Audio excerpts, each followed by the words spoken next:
let's have a really quick come to Jesus moment, shall we? Because right now, your business pricing is giving nonprofit. No, scratch that. Because even nonprofit organizations have a budget.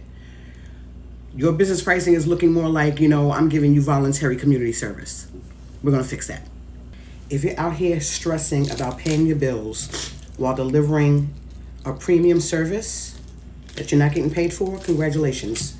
You have a really expensive hobby. So we're going to talk about charging what you're worth, why you're scared to charge what you're worth, and all the things in between. All right? Okay.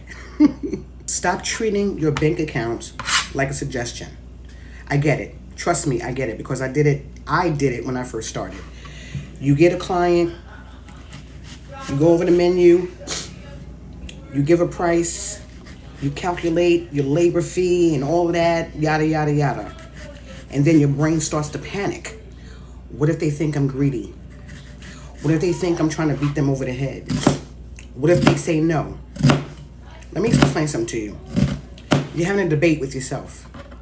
And you don't win a debate when you're the only speaker. Charge what you charge. I'm not saying to beat anybody over the head because in today's economy, you can't beat anybody over the head until you get those larger clients. We'll talk about that later in another video. But charge what you charge. Charge what you charge. Do not forget all of the things that go into doing what you do. Let's talk about that next. Let's talk about real operational strategy for a second. So you have a service-based business, like catering, for example. They're not just paying for the food. They're not just paying for the ingredients. They're paying for your time. They're paying your time to go to the store, buy the ingredients. They're charging for your labor because it's not easy prepping and putting all that stuff together. They're charging for delivery. They're charging for insurance. When I say they, I mean you. I'm getting excited. Y'all know what I'm talking about. You're charging for consultation fees because I am sure that you didn't just settle on a menu after the first try. They will try your patience. They'll go back and forth with you. They'll tell you what they want, but then they'll tell you what they actually have, and it don't match up. Champagne taste with a beer pocketbook. My father used to always say that. Don't come across cheap. Nobody wants, when it comes time for you to get those high-end clients, those clients that, not the mom and pop ones, which are fine because it's word of mouth, it gets your name out there and it builds up your brand.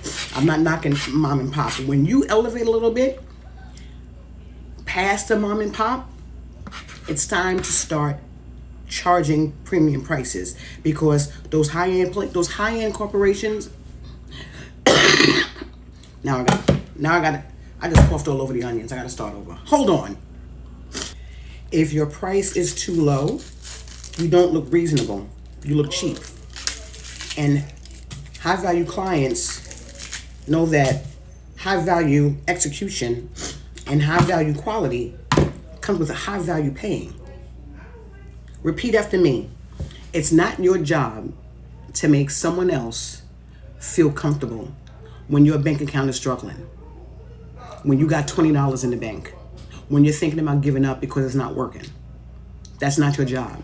Your job is to listen to your client, your customer. Your job is to always, always, always give excellent customer service. Even if you know ahead of time that they're going to be a pain. If you know that they're going to be a pain in the ass, let me tell you something.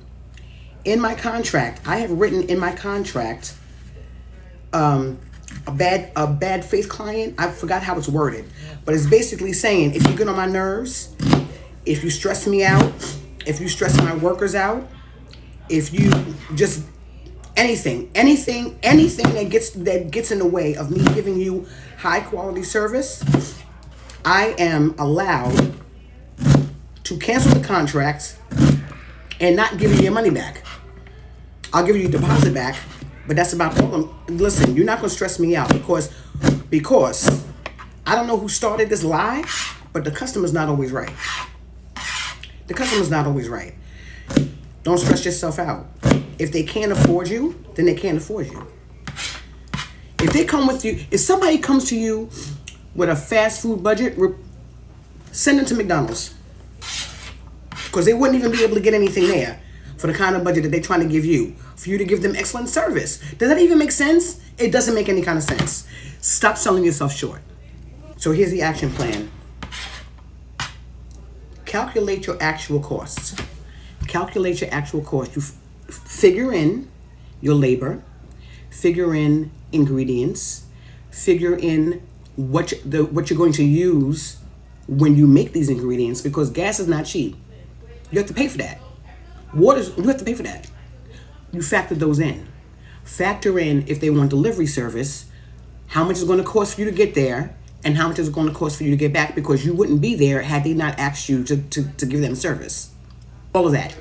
If you have to hire somebody, factor that in. All of those go into the invoice. And then you send the invoice. Don't ask, is this price okay? Send the invoice. Send the invoice, state what your price is, and then stop talking. If they're going to hire you, they're going to hire you. If they're not, they're not. There are other clients and other people that will. Stop being scared. Lastly, and I know sometimes this is hard, because there are those of you out there who think your family and friends are your clients and your customers, and they're not. Your family and friends are not your customers. Love them down, but they're not your customers. You know why? Because they're going to remind you of when, oh, I knew you when. Oh, you going to charge me? Oh, can you give me a discount? Can you give me a hookup? I'm not going to say it. I'm not going to specify the race, because I love my people. I guess I just told them myself just now. My best clients are these clients. I quote them a price. I send them an invoice. On my invoice, it says, upon receipt of this invoice, you are to pay a 50% non-refundable deposit. The remainder has to be paid 5 days prior to the event, or you get near piece of food.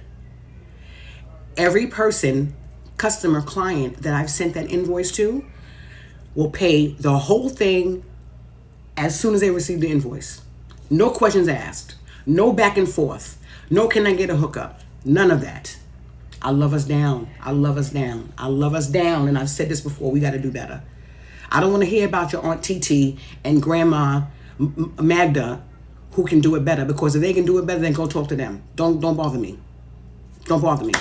I'm past the point of needing to fit into everybody's idea of what a caterer should do or what a caterer should charge. I'm past that. Too old for that. You're going to hire me or you're not going to hire me. I'm never going to beat you in the head, and I'm going to give you an experience that you're never going to forget. I have people that 15 years later are saying, oh my God, remember that salmon that you made me on my wedding reception dinner? No, I don't. I have no clue what you're talking about. But it's because it's not just about the food. It's also about the customer service. And I'm all about making everybody I feed feel like family. If you do that, you got a winning combination. Stop being scared. Charge what you're worth. End of my TED Talk.